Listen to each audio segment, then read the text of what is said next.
¿Quieres dar voz a tus ideas? ¿Encontrar quien apoye tus sueños? ¿Inspirar cambios en los demás? Bienvenido al podcast de El Arte de Presentar. Aprende a comunicar para persuadir, inspirar y transformar a tus audiencias.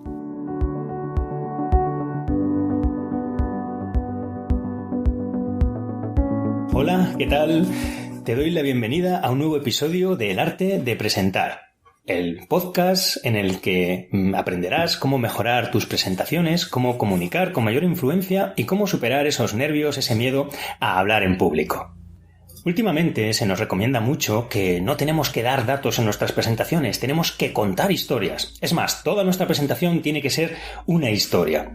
Parece que el storytelling se ha convertido en una especie de condimento mágico que si se lo añadimos a nuestras presentaciones, a nuestras piezas de comunicación, a nuestros memos, automáticamente se van a convertir en emocionales, inspiradores, persuasivos. Para hablar de este tema del storytelling, hoy tenemos en el programa a una auténtica experta. Ella es Eva Snijders, es coach, storyteller y change agent, agente del cambio. Es de origen neerlandés. Eva lleva 24 años viviendo en España, donde estudió diseño. Después se formó en las áreas del coaching, la PNL y el storytelling en Europa, en Brasil y en Israel. Trabajó como editora de libros de arquitectura, fotografía y diseño y como relaciones públicas en el sector deportivo.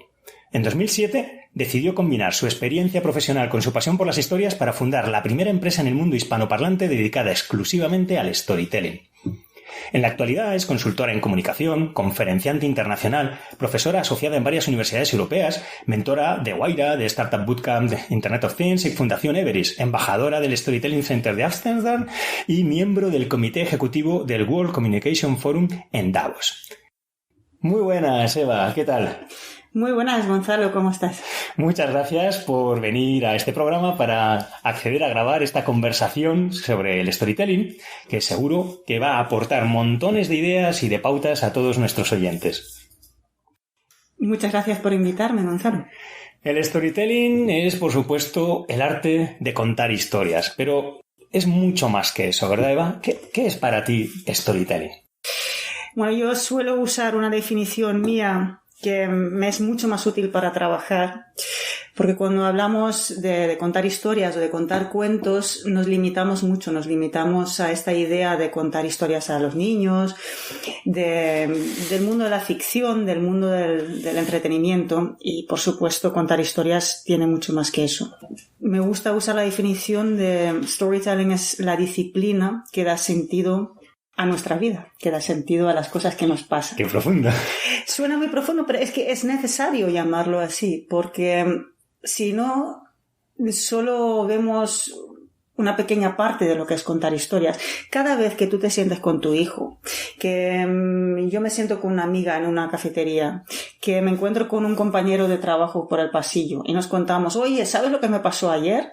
O ¿has visto al jefe que ha venido con un coche nuevo? Y arrancamos ahí una conversación, estamos ordenando nuestro mundo, estamos dando sentido a lo que nos pasa. Y hablo de esto completamente anecdótico, es decir, una conversación por el pasillo, pero ¿qué no nos pasa en momentos de grandes crisis? ¿No? Uh-huh. En las personas que están en un país en guerra, cuando vemos lo que está pasando con la política en Estados Unidos o la política internacional, nos contamos tantísimas cosas sobre quién es el bueno, quién es el malo, por qué hacen lo que hacen, por qué deberíamos hacer nosotros lo que hacemos. Es el tejido del sentido de nuestras vidas. Uh-huh. Claro, yo imagino que esta visión del storytelling más integradora, más de dotar de sentido a la vida, está muy alejada de esa palabra tan abusada que hay ahora en los medios, ese concepto, ¿no? en la publicidad, en la comunicación de storytelling. Entonces, ¿qué no es storytelling? Bueno, es que a veces se me hace extraño hablar contigo porque creo que estas conversaciones las hemos tenido muchas veces a lo largo de los años, ¿no? Ocurren dos cosas. Una es el mundo de la comunicación y otra es el mundo del marketing y la publicidad, y creo que es interesante distinguirlo. Uh-huh. En el mundo de la comunicación, sobre todo en el mundo anglosajón, se ha llamado story a cualquier tema de comunicación. Uh-huh. Entonces, si yo llamo story a el hecho que el hombre aterriza en la luna y no lo llamo hilo o no lo llamo tema o no lo llamo de una manera más concreta, confundimos lo que es una historia con lo que es un tema. No es lo mismo. Esto por un lado. Por otro, en marketing, en publicidad, lo que ocurrió, como ocurrirá dentro de poco con cualquier otra idea que se les ocurra, ¿no? En el momento que el modelo clásico de marketing y publicidad se ve en peligro, es decir, ya no podemos trocear los presupuestos como lo íbamos haciendo 50 años, ya no nos es útil comprar un espacio durante el partido y ya está.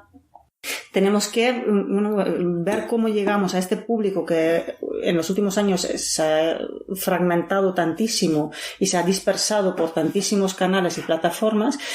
Y alguien tuvo la brillante idea de decir, no, es que ya no tenemos que impactar a este público, ya no tenemos que ponerles neones y spots publicitarios, sino tenemos que darles historias para llegar a ellos emocionalmente y así volver a engancharlos. Pero son, yo creo que dos temas completamente distintos. En el mundo de la comunicación siempre se ha tratado de buscar aquella historia que explica lo que nos está pasando, aunque no siempre lo hayamos hecho de forma emocional. Uh-huh. Por lo tanto, igual tendremos que distinguir entre lo que es una historia con un valor emocional y lo que es una historia que explica simplemente a nivel racional lo que está ocurriendo en el mundo. En marketing y publicidad ha sido necesitamos una nueva herramienta para llegar a los públicos y tener los resultados que esperábamos. Sí, porque ahora parece que si tú añades storytelling a tu comunicación, automáticamente la conviertes en emocional, inspiracional, persuasiva. Es que, no. ¿Qué parte, en qué sentido las verdaderas historias pueden emocionarnos, inspirarnos y persuadirnos? Bueno, yo también lo he dicho muchas veces. El contar una historia no es diferente porque contamos una historia y no otra cosa. Contar una historia es una manera de acercarse al otro diferente. Entonces, yo cuando cuento una historia, comparto una historia. Quiero acercarme a una persona, quiero conectar con esta persona, quiero establecer un diálogo. Eso es lo que le hace realmente diferente, no la historia en sí. La historia en sí es un elemento de este diálogo, de esta conversación. Hacer lo mismo de siempre, es decir, y ahora sí hablaré del mundo de las marcas de publicidad. Las marcas venían de un mundo muy cómodo donde ellos podían ponerse en un pedestal o podían ponerse detrás de un altavoz y gritarle al mundo lo que les daba la gana. Esto era el modelo de la comunicación de masas, donde compraban sus espacios, ponían ahí lo que les daba la gana y claro, si yo tenía un presupuesto como el de la Coca-Cola, como una gran marca, tenía más posibilidades de llegar, de crear un impacto en la gente. Si yo sigo hoy, en el siglo XXI, montado en este pedestal, detrás de este altavoz, y si lo único que cambio en la ecuación es que voy a contar historias, yo creo que no tiene ningún sentido.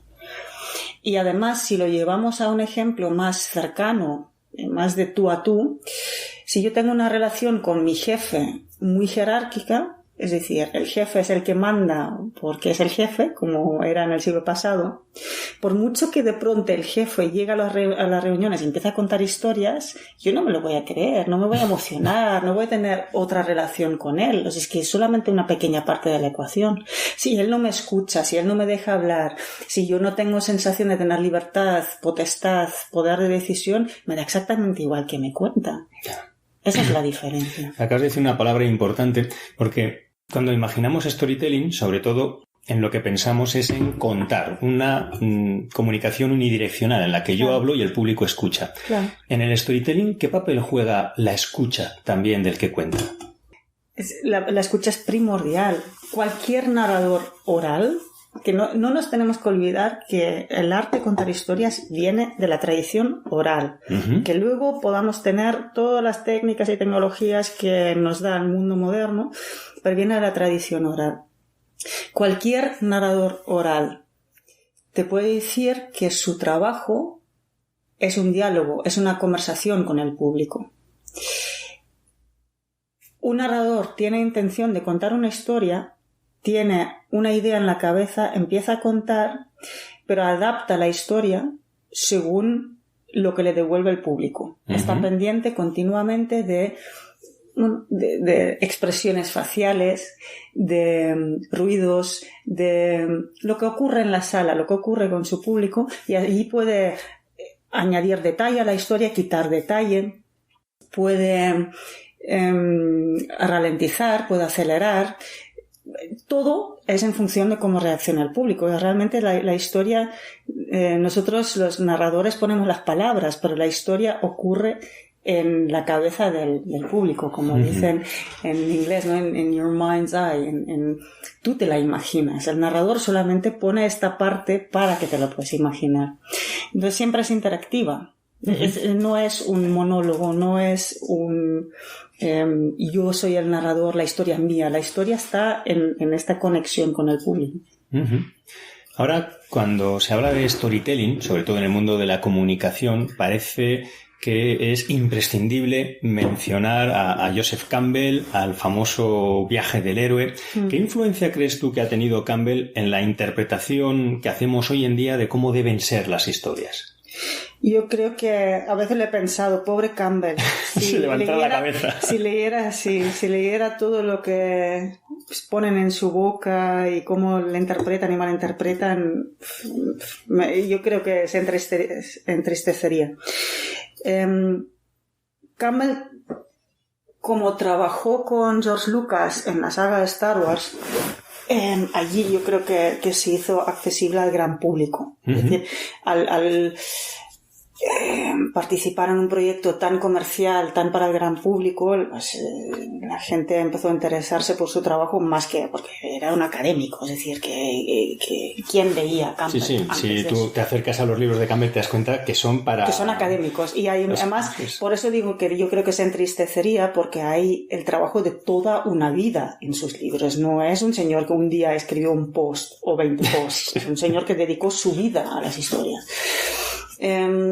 La mayoría de personas que dicen beber de las fuentes de Campbell en realidad habrán leído 4 posts que resumían el libro de Vogler, que a su vez resume la obra de Campbell, ¿no?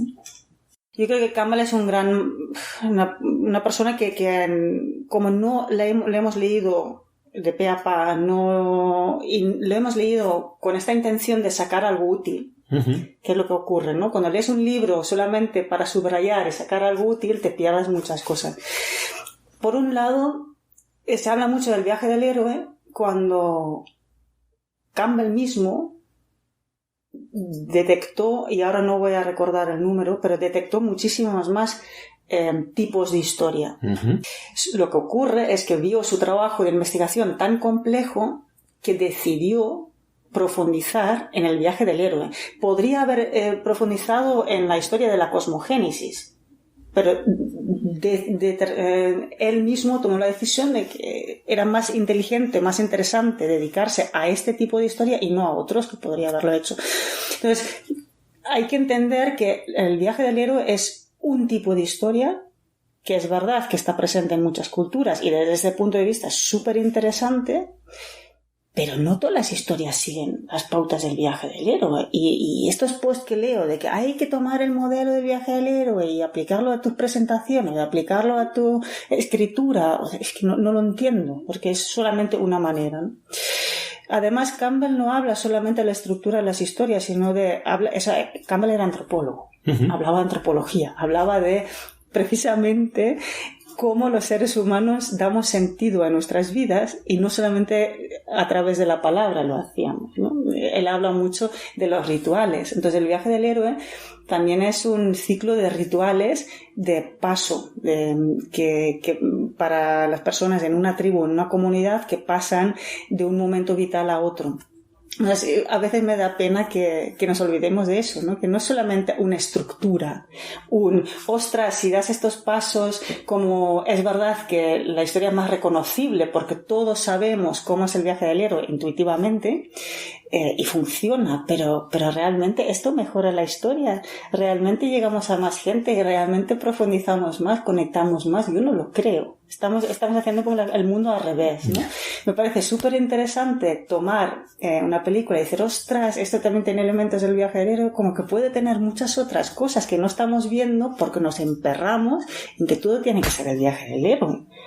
Es como si tuviéramos unas gafas ahora, ¿no? Unas gafas rosas y nos negamos categóricamente a ponernos las gafas azules a ver si encontramos alguna otra cosa interesante, ¿no? Y entonces, ¿existen otros tipos de historias universales? Sí, claro. Y por eso decía ¿Cuáles antes, serían otras? Por eso te decía antes la cosmogénesis. Es decir, en todas las culturas del mundo existe una historia que explica el origen del mundo. La Biblia empieza por el Génesis. Exactamente. Entonces, y es además, si entendemos que las historias están allí para dar sentido a nuestra vida, claro, una de las primeras preguntas es ¿de dónde venimos? ¿Por qué estamos aquí? ¿A dónde vamos? Es evidente que en todas las culturas existen historias, mitos, cuentos que explican eso. Porque las personas nos lo preguntamos. Igual que en las organizaciones también existen, ¿no? Estas historias de cómo se fundó. Claro. Y en las organizaciones, y esa es una de las cosas que más me fascina y lo que más uso en mi trabajo, es la discrepancia o la distancia, vamos a llamarlo así, entre la comunicación oficial, corporativa, y la comunicación informal. Todas las organizaciones tienen una línea de tiempo que explica los hitos en la vida de la organización. Y luego están las conversaciones en los pasillos que explican muchas otras cosas sobre la trayectoria de la organización. La intrahistoria de la organización, ¿no? Que normalmente no están ni conectadas ni se parecen, ¿no? Porque, ¿cómo puede transformar las historias a las personas y a las organizaciones? No, la pregunta no es cómo pueden, ya lo hacen. Entonces, ¿cómo lo están haciendo? Es decir, estas conversaciones de cafetería, de pasillo, de hoy he leído esto, hoy has leído el memorándum, ¿cómo lo ves tú? ¿Te lo crees, no te lo crees? Estas conversaciones son el tejido del que está hecho. Por ejemplo, ahora con PwC, ¿no? Que habrá ahí mucho revuelo con el tema que ha habido de los Oscars. Sí. Ahora habrá mucha conversación en todos los pasillos de todas las sedes de PwC. Por supuestísimo. Desde cuando ocurre una crisis, yo trabajo muchísimo en comunicación de crisis y es importante tener un mensaje de contención, es importante saber qué se puede decir, qué no se puede decir, en qué momento tener tiempos y informar a todas las personas de dentro de la organización, si se puede, antes de salir a los medios. Aún así, siempre hay rumores, siempre hay alguien que ha oído, que ha visto, que ha leído algo más que otra persona. El gran tema es que lo vemos como un problema. O sea, en las organizaciones, como venimos de este modelo, y igual algún oyente me va a matar, pero patriarcal, y que es un modelo muy masculino, muy de poder y de control, ¿vale? Donde el CEO o el comité tiene el poder sobre la comunicación y decide quién sabe qué, en qué momento. Esto en el siglo XXI es absolutamente inviable. Porque antes tenía los memorándums que estaban impresos y solo los tenían las personas que les había llegado el sobre. Ahora, o sea, como todo es digital, la idea de la copia es muy diferente, ¿no? O sea, solo empezando por allí es muy difícil mantener las cosas, o sea, llevar un control sobre los mensajes. Pero en lugar de ver que eso es bueno, que en consultoría sí que trabajamos con la idea de la comunicación viral. Entendemos que la comunicación es mucho más horizontal y orgánica de lo que era. Hay muchas empresas que les da miedo esto. Entonces, en lugar de ver la gran ventaja de preguntar a la gente cómo ven las cosas y ayudarles a estructurar estas explicaciones, estas historias para que se viralicen, intentan contenerlos. Y al contenerlos, claro, se estalla todo. Es no entender que el ser humano por naturaleza va a necesitar explicárselo. ¿Sabes? No hay manera de parar eso. Y además cuando nos dan 2 o 3 hechos aislados, siempre los entrelazamos con una historia que nos inventamos. Claro. Claro. Yo recuerdo cuando yo vivía en Bilbao, pues por ejemplo, en una ocasión, en un pueblo cerca, en Castro, pues supuestamente ETA mató a una persona allí y decían, algo habrá hecho cuando tal, pues yo, y empezaban a salir las historias, Claro. pues pasaba información, y la gente conectaba 2 o 3 hechos reales, ¿no? Constatados, con historias que se inventaban porque, si no, ¿cómo explicas que ese hombre ya ha muerto? Entonces esas historias nos lo explicaban, ¿no? Y de cara a crear una historia, vamos a entrar ya en el análisis de las historias. ¿Cuáles dirías que son los elementos que conforman las historias? A ver, si estuviéramos en clase diría, las historias necesariamente tienen personajes. Uh-huh. Y esto que parece como muy frívolo, igual es importante. Es decir, si quiero contar una historia sobre una piedra que está en el camino, esta piedra como mínimo tendría que tener unas cualidades humanas como un pensamiento, sentimientos, un objetivo, como la piedra, por ejemplo, no quiere estar en el camino, le gustaría estar en la hierba al lado del camino, ¿no? Entonces quiere cambiar algo en su vida, porque si no, ¿qué historia voy a contar, ¿no? Tiene que tener personajes que sean de carne y hueso, tengan nombres y apellidos, quieran cosas en la vida. Las historias relatan eventos, pasan cosas. Uh-huh. Digo, una piedra que está en el camino a las 12 del mediodía y a las 4 sigue allí en el mismo sitio sin que haya ocurrido nada, pues muy difícil que se convierta en una historia. Las historias muchas veces dicen tiene que tener un mensaje, yo creo que no. Es decir, el mensaje estará si el público lo quiera extraer y el mensaje estará si yo quiero meter este mensaje en mi historia, pero no es necesario. Porque el mensaje, en cualquier caso, el público lo va a extraer a su manera, ¿no? Sí. Aunque no haya intención del autor o el autor tenga intención de dirigir hacia un mensaje, una moraleja, luego la audiencia puede sacar la suya. Yo te puedo, así como anécdota, contar que en Holanda, en el instituto, cuando haces idiomas, la parte de gramática, conocimiento de la lengua y la parte de literatura están unidas. Es decir, si tú haces inglés, haces lengua y haces literatura. Uh-huh. Tienes que leer obra de teatro, poesía y novelas en inglés, estudiar las diferentes épocas y entender la literatura. En lengua neerlandesa, por costumbre, teníamos que leer como mínimo 3 libros que habían sido publicados ese mismo año. Uh-huh. ¿Por qué? Porque de esta forma no podríamos ir a la biblioteca, sacar los resúmenes, vale. y todo lo que ya se había escrito sobre el autor en los libros. Y me parece como ejercicio súper interesante, yo creo que se tendría que hacer siempre, ¿no? Porque realmente no te quedaba otra que leer el libro y interpretarlo tú. Exacto. Pues yo recuerdo que además lo tengo aquí, lo podría sacar de la estantería. Leí un libro que me gustó muchísimo y digo, pues voy a hacer el trabajo sobre esta novela.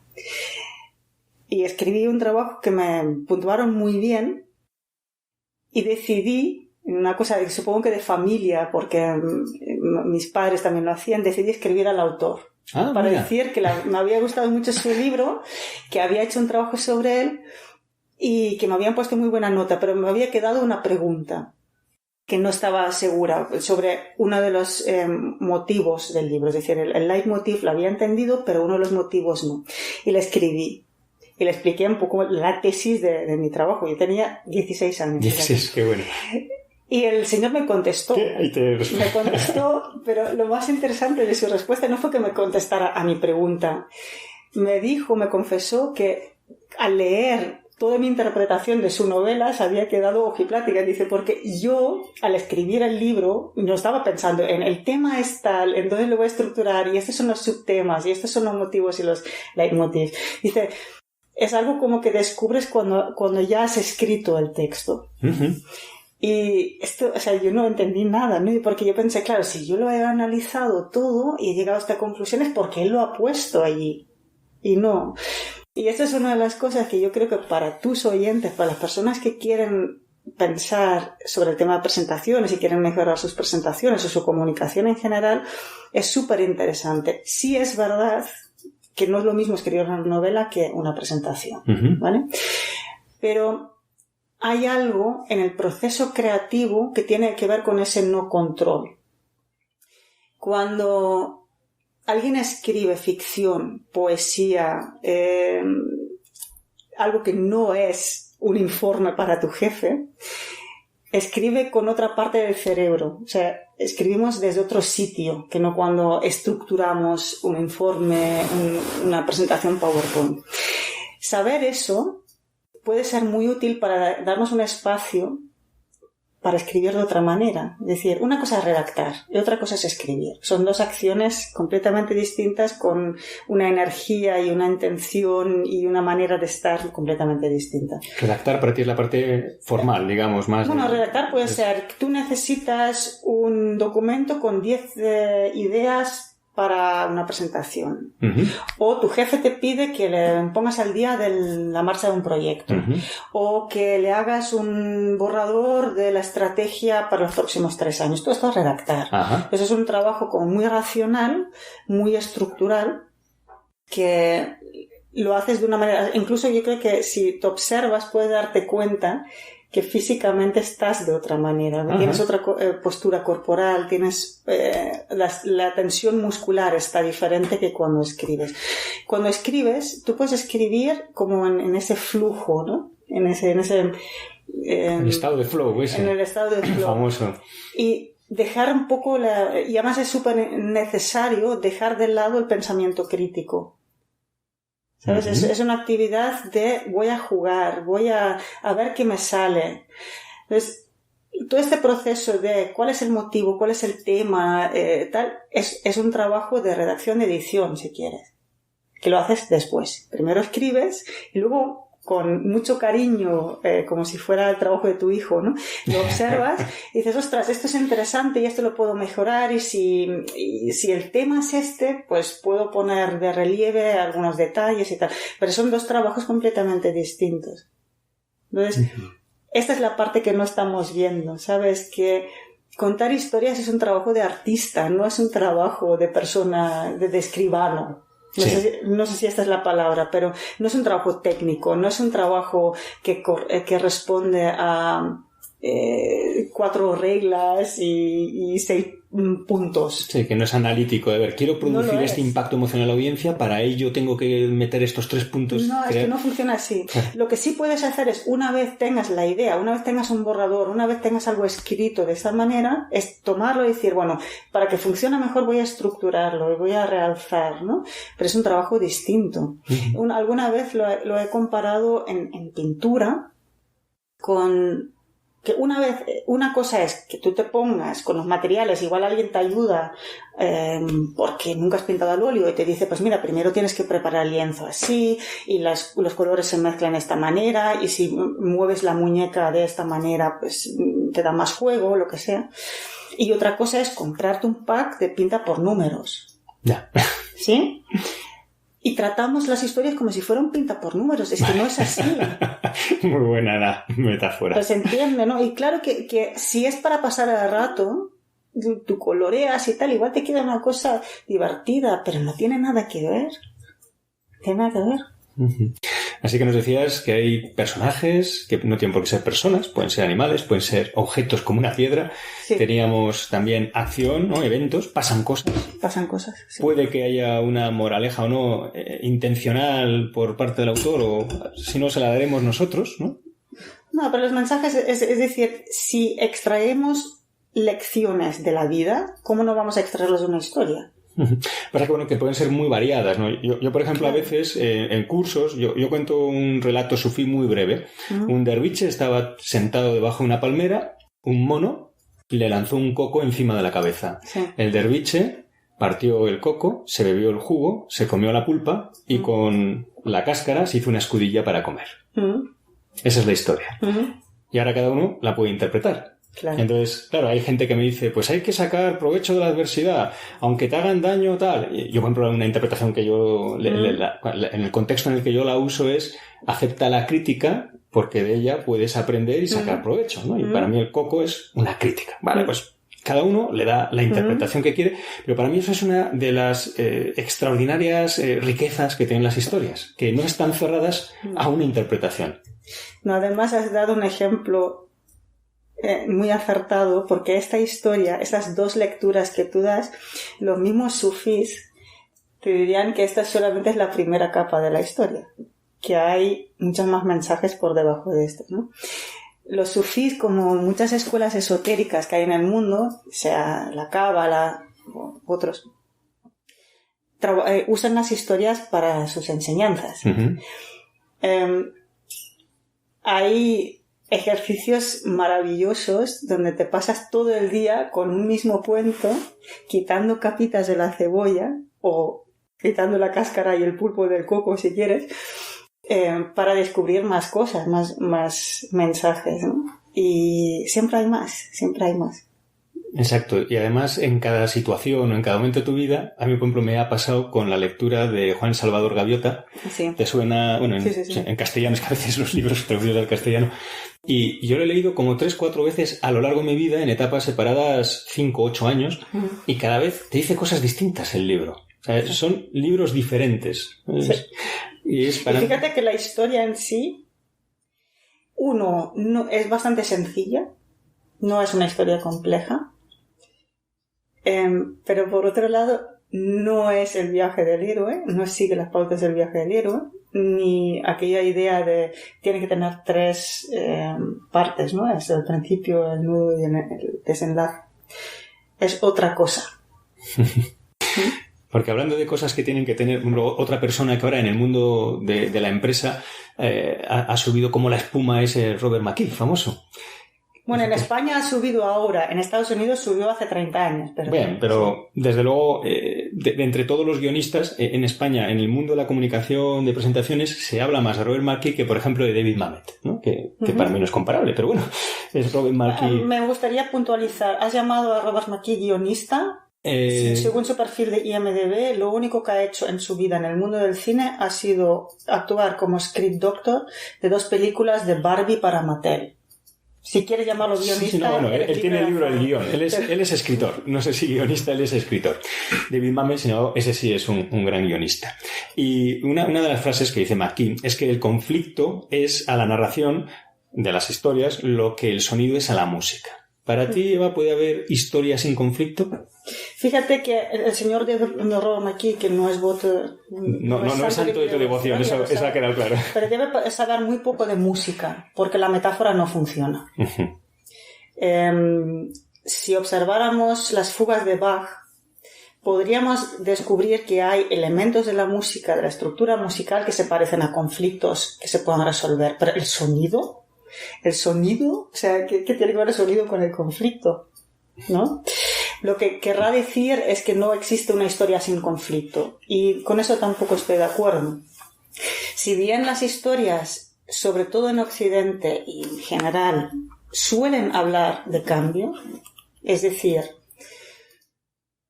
o el mundo, o el personaje principal, o un personaje secundario cambia desde el inicio de la historia hasta el final de la historia, no necesariamente cambia por conflicto. Y el conflicto puede estar más en nuestra cabeza como espectador que en la historia en sí. No sé si has visto Paranoid Park. No. Es una película maravillosa. Me la apunto. Yo recuerdo cuando la fui a ver al cine, aquellas películas que vas a ver porque te suena el director y dices, pues debe estar bien, pero no sabía mucho sobre la película. La película cuenta la historia de un chico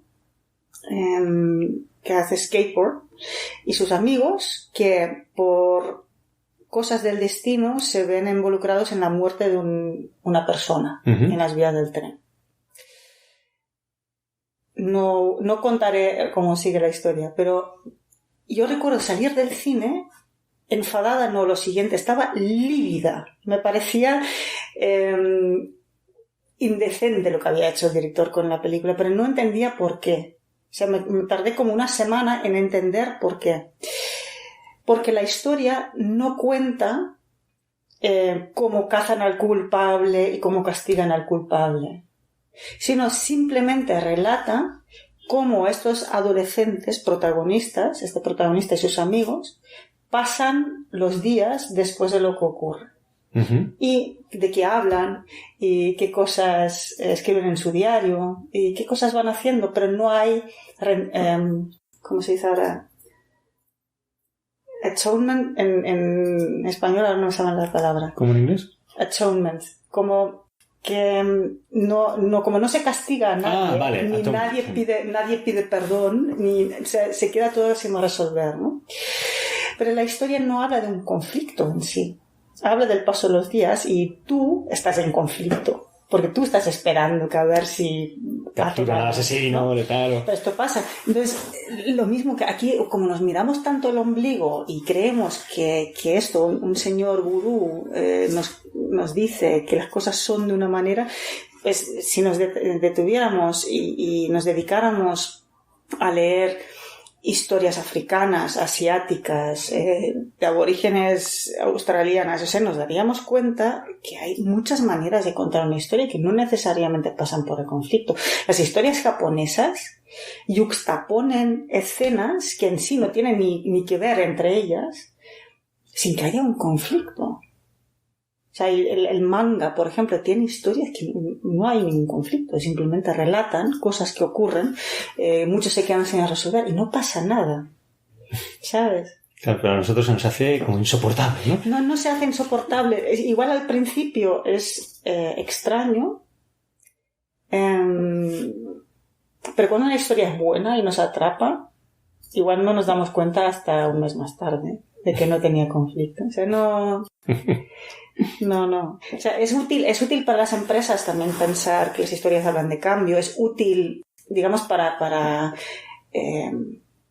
acercarnos a todo este mundo de contar historias, porque es mucho más fácil pensar ostras, ¿alguna vez te ha pasado que tuviste que tomar una decisión muy importante, aquello que te quitaba el sueño y tal? Es más fácil detectar una historia si buscamos el conflicto, ¿no? Porque son momentos como mucho más dramáticos que dices, sí, claro que me acuerdo. ¿Alguna vez pasaste mucho miedo y tal? Sí, claro que lo puedes contar.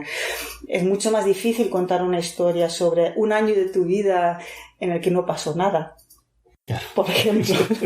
Ahí sí que tiene que ser más que Robert McKee, yo creo, para poder contarlo. Y hablando de McKee y de Mamet, decía Mamet que el storytelling es como el sexo. ¿Nos puedes explicar qué tienen en común storytelling y sexo? Sí, tiene muchísimas cosas en común. La próxima vez que escriba un post que tenga la palabra sexo, lo tendrá en cuenta, porque esto me persigue desde hace años.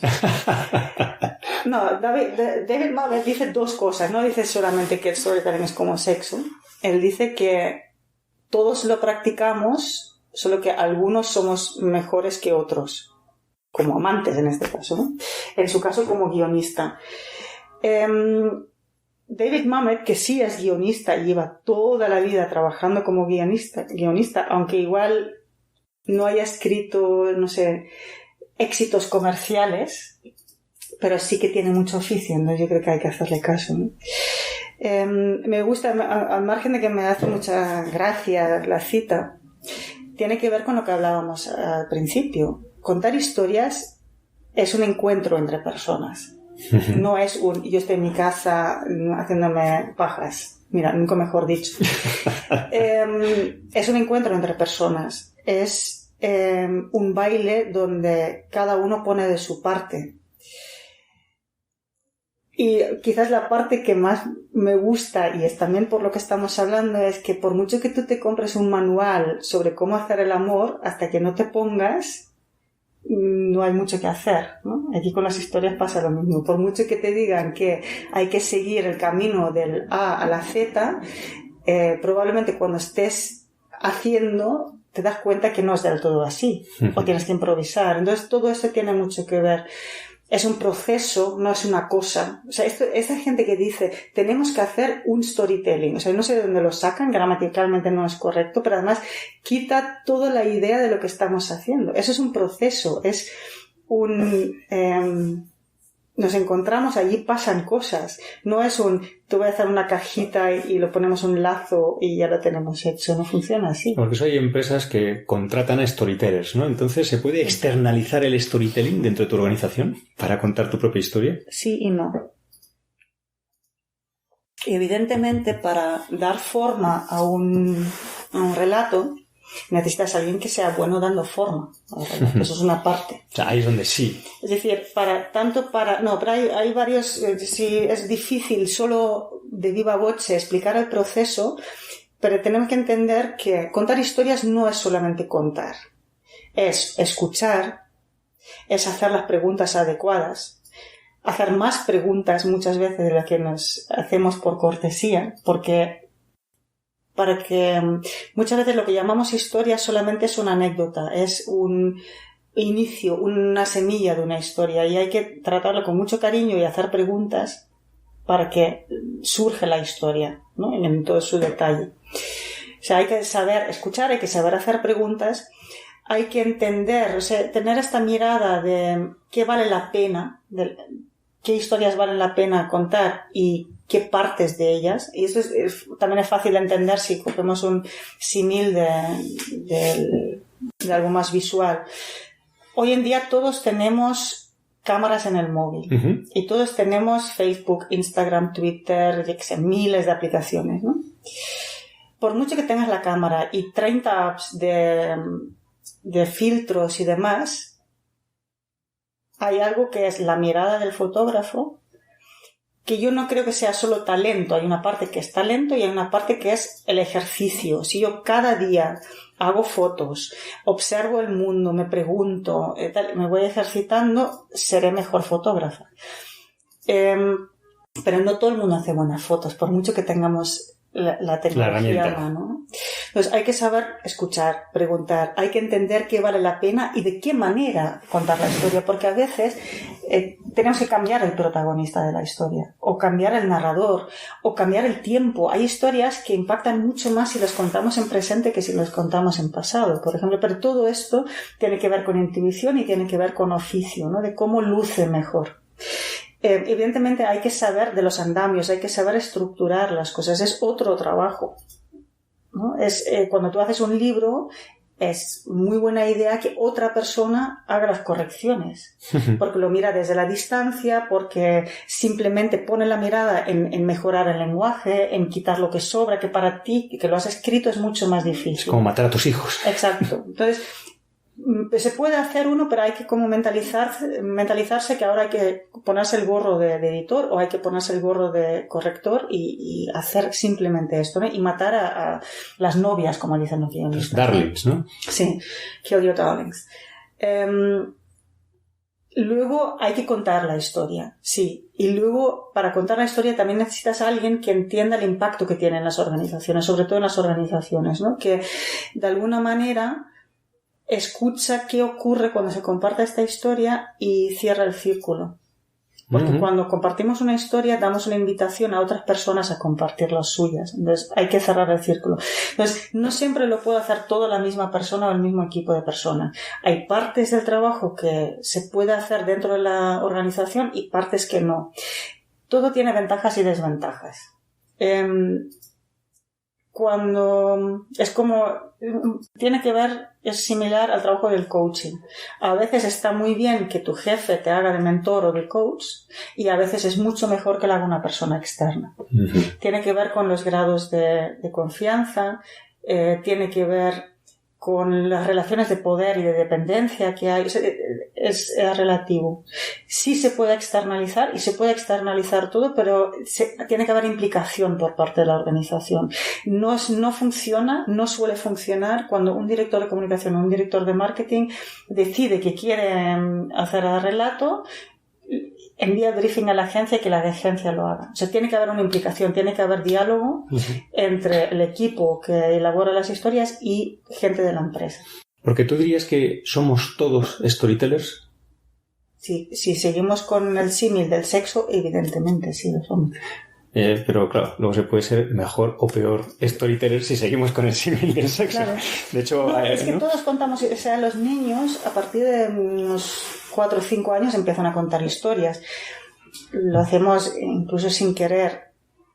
Pero lo mismo, o sea, todos podemos hacer fotos. La tecnología la tenemos, pero no todos no sé cómo decirte, tiene que ver con la motivación. Es decir, si a ti lo que más feliz te hace en el mundo es contar historias, desarrollarás esta habilidad muchísimo más que una persona que lo ve como, bueno, una herramienta o algo para salir del paso, ¿no? Claro. De hecho, hace unos años publicó Stephen King el libro Mientras escribo. Entonces, en él da un montón de pistas para escritores, habla de su proceso creativo. Y uno de esos consejos que da es, si quieres ser escritor, debes hacer 2 cosas más que nadie. Leer mucho y escribir mucho. Claro. Este consejo de Stephen King para escribir también, ¿crees que se aplicaría a la hora de el storytelling, de contar historias? Aparte, o sea, no me pidas que le lleve la contraria a Stephen King. Bueno. No, pero de la misma manera que no comulgo con Robert McKee, pero por motivos obvios. O sea, Stephen King lleva escribiendo desde los 20 años y te puede gustar o no el tipo de libros que escribo. Pero son buenos, es decir, tienen calidad. En el sentido, igual no son para premio Nobel, pero están bien hechos, bien construidos y tiene mucho éxito. Entonces, a ver, algo interesante tendrá que decir. O sea, me merece un respeto como profesional, ¿no? Stephen King habla, entre otras cosas, de esta diferencia entre escribir y editar. Su mujer es la primera persona que lee sus manuscritos y la primera que las corrige, no las corrige él. Es muy interesante, ¿no? Por supuestísimo, si quieres contar, lo primero que tienes que saber es escuchar. Y escuchar mucho. Y David Mamet también ha escrito mucho sobre esto. David Mamet está considerado uno de los mejores dialoguistas en guion. Es decir, es buen guionista, pero sabe escribir diálogos muy bien. Para esto, pues es que tienes que pasarte horas escuchando conversaciones. Tienes que entender cómo habla la gente. No hay otra manera, no hay técnica, no hay pintura con números que te pueda enseñar esto. No hay recetas mágicas, no existe, que es lo que buscamos siempre, ¿no? No existe. El pod con las 7 claves para contar historias. Pero además, Gonzalo, y creo que de eso también hemos hablado tú y yo, es que a veces, y yo no trabajo tanto en presentaciones, pero sí trabajo mucho con startups en sus pitches, ¿no? Y siempre me entristece cuando alguien me viene con un post con 3 puntos de lo que hay que hacer, porque al final, para hacer una buena presentación, un buen pitch o contar una buena historia, tenemos que partir de quiénes somos y cuáles son nuestros talentos como personas. Entonces, yo, por ejemplo, yo soy mujer, tengo una edad, soy germánica. Para mí, tratar de hacer lo que hacía Steve Jobs me parece que no es muy útil. No tengo ni el mismo tipo de físico, ni tengo el mismo cargo, o sea, podría hacer una lista tan larga de cosas en las que no me parezco, que creo que me es mucho más útil pensar, bueno, ¿qué tengo yo de bueno y qué puedo construir a partir de allí, ¿no? Entonces, realmente me entristece, ¿eh? Cuando veo a alguien como muy convencido de que tiene que cambiar para hacerlo bien, ¿no? Tiene que ser otra persona para hacerlo bien. No es así. No todos tenemos que ser grandes contadores de historias. Está muy bien darnos cuenta, ¿no? de qué nos contamos, cómo lo contamos y entender que tenemos otras opciones, flexibilizar. Como que está muy bien hacer una formación en coaching para entender que si aprendemos a hacer preguntas distintas y aprendemos a escuchar de otra manera, obtendremos otros resultados y otras respuestas. Pero esto no quiere decir que todos tenemos que ser coaches y dedicarnos en cuerpo y alma a esto, ¿no? No es necesario, simplemente. Así que, para finalizar, Eva, ¿qué consejo final le darías tú a alguien que quiera convertirse en un mejor narrador de historias? Pues lo mismo que diría Stephen King. Es decir, pero de verdad, la primera pregunta quizás es, ¿esto me hace feliz? Me sale todo el rato en inglés, ¿no? Does it make my heart sing? Me hace cantar el corazón, sí. ¿No? Es decir, igual aquí diríamos, me brillan los ojos, o no sé. Sí, es que ¿sabes lo que pasa? Es que vivimos en un mundo que se basa tanto en la utilidad de las cosas que hasta vemos la utilidad en las personas, ¿no? En lugar de preguntarnos, ¿qué nos hace felices? ¿Qué nos hace mejor como personas? Si yo a un niño de 4 años, de 8 años, de 12 años, no le diría nunca que piense en qué es más útil en su vida, de verdad. Se le miraría de estimular lo que le hace feliz. y luego la utilidad ya la encontraremos, o sea, de verdad. O sea, el mundo necesita, lo dijo el Dalai Lama, ¿no? El mundo necesita más poetas y más pintores y más contadores de historias, sí, pero ¿por qué? Porque necesitamos conectar con quiénes somos, con de dónde venimos, a dónde vamos y dar sentido a todo esto. Entonces, a una persona que me dijera que quiere ser mejor narrador, antes que nada le preguntaría si esto le haría más feliz, porque vivimos en un mundo donde parece ser que todo lo tengamos que hacer por utilidad. Y de la misma manera que me parece súper útil que todos aprendamos un poco de lenguaje de programación o aprendamos a escuchar y hacer buenas preguntas como hacen los coaches, no quiere decir que nos tengamos que dedicar en vida y alma a algo que no nos hace más feliz. Dicho esto, si a una persona le hace más feliz ser mejor narrador, le diría que, muy en la línea de lo que dijo Stephen King, ¿no?, que escuche, que lea, que mire películas, que se pregunte qué historias le llaman, qué historias le son más próximas, cuáles le gustan, que escriba, que cuente, que se observe, que se lea, porque el proceso de escribir o de contar tiene mucho de autoaprendizaje, ¿no? De claro, conocerse uno. Y que lo haga. Y mucho más. Me recuerda una anécdota que escuché de un conferenciante que era un famoso escritor y tiene a un montón de escritores en ciernes y pregunta: ¿cuántos de ustedes quieren escribir? ¡Fua! Todos levantan la mano. Todos, claro. Y responde: en ese caso, vayan a casa y escriban. Y dio por terminada la conferencia. Claro. Y el resto que se puede quedar. Los que no quieren escribir pueden escuchar que se queden ahora a escuchar el análisis de las historias y de la escritura. Así... A mí me recuerda... El otro día me preguntaron cuál era el consejo profesional más importante que me habían dado nunca. Y como no era una pregunta que esperaba, como nos pasa, ¿no? Tienes que sacar de lo primero que se te ocurra. Pero sí me acordé. Hace muchos años me habían pedido que diese una conferencia sobre storytelling, como ocurre a menudo. Y tenía todo preparado, el PowerPoint, la idea, el hilo, todo, pero no tenía ganas. Y no tenía ganas, pero de querer cancelar el compromiso. Vale. Es decir, no tengo ganas de ir a hablar de esto en ese sitio. Y recuerdo que había quedado con una amiga en Israel que se llama Limor Shiponi, que es storyteller, que es compañera de profesión, aparte es directora de orquesta, pero eso es una historia para otro momento. Y se lo comenté, digo, es que el miércoles tengo que hablar en un congreso y no me apetece hablar otra vez de storytelling y el por qué y el para qué y el cómo, tal. Estaba rabiosa. Y yo me acuerdo porque yo estaba en una playa de Palma de Mallorca, cerca de Palma, y ella estaba en su jardín en Tel Aviv. Y me miraba y me decía: Eva, ¿y por qué tienes que hablar de storytelling? ¿Por qué no les cuentas una historia? Y digo, bueno, que no es el contexto, no es lo que me han pedido, me da miedo. Me dijo, vale, pues, pero pregúntate entonces por qué estás tan enfadada y por qué tienes tan pocas ganas. Decidí aprenderme de memoria una historia bastante larga, porque claro, tenía 3/4 de hora para hablar. ¿Qué iba a hacer?